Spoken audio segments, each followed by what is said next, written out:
সবেমাত্র মায়ের গর্ভ থেকে পৃথিবীর আলো দেখা আর জন্মের দুদিন পর থেকেই দুধ দিতে শুরু করেছে ফুটফুটে বাছুরটি।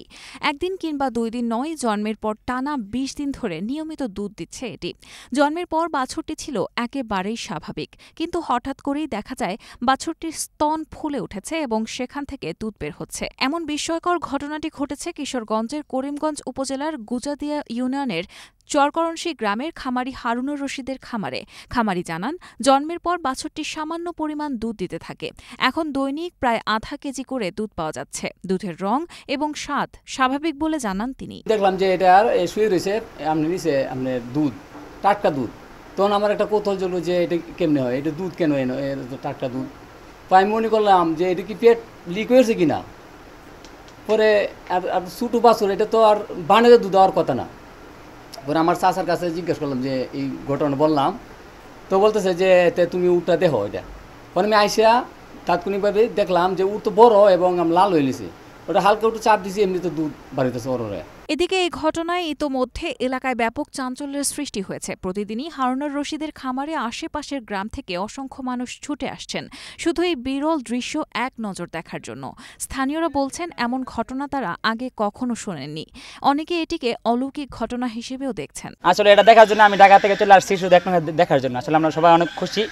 এমনকি আমার জন্ম তো দেখি নাই বা শুনিও নাই, আমার বাপ দাদা জন্ম দেখি নাই বা শুনিও নাই, এমন কিছু আমরা পাই নাই।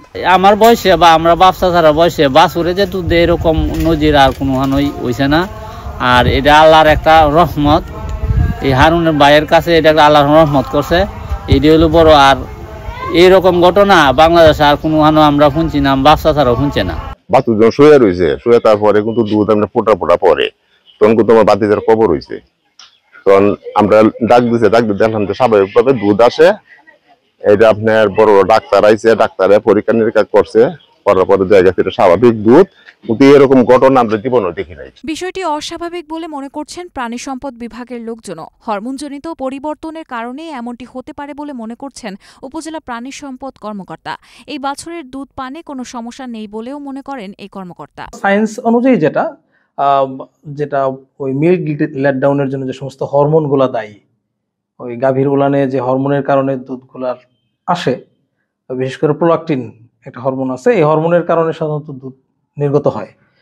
তো এইটা কোনো কারণে এক্সেপশনাল কেস হিসেবে এই বাছুরের মধ্যে হয়তো এটা আসছে, যার জন্য আসলে এই বাচ্চা বয়সেই সে দুধ দিচ্ছে। 2023 সালে 75,000 টাকা দিয়ে ফ্রিজিয়ান জাতের একটি গাভী কিনেন খামারি হারুনুর রশিদ।